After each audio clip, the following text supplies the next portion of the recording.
Selanjutnya akan diproses ya oleh Kemenkumham, mudah-mudahan semuanya lancar.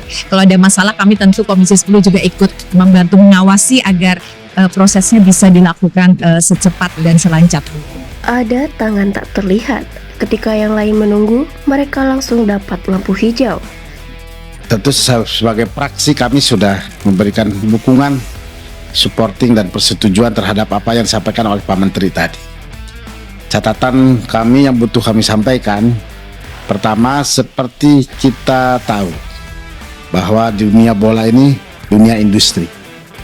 Dan dunia industri itu kepentingannya materi.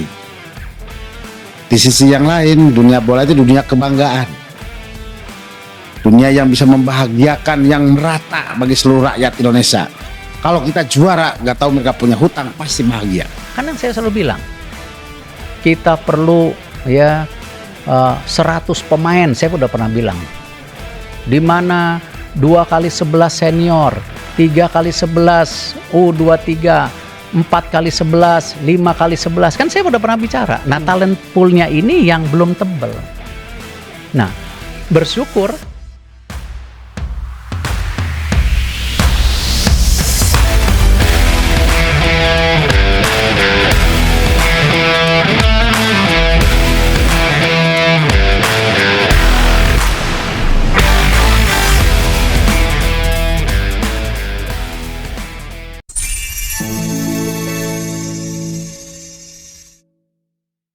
Di tengah proses naturalisasi yang kerap memakan waktu berbulan-bulan bahkan bertahun-tahun, muncul satu pertanyaan besar.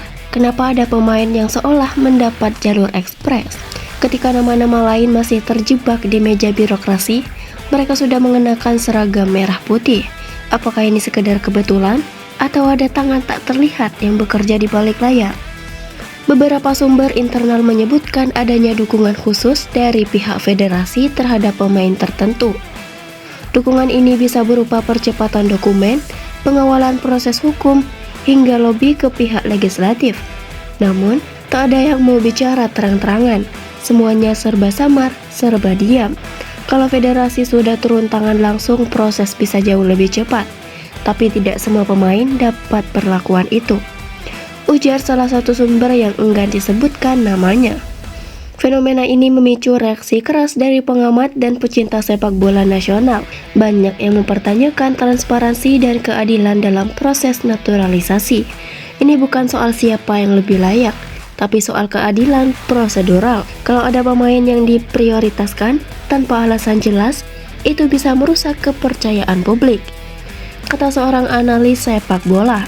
Di media sosial, tagar naturalisasi adil sempat trending, menunjukkan keresahan netizen terhadap perlakuan yang dianggap tidak merata.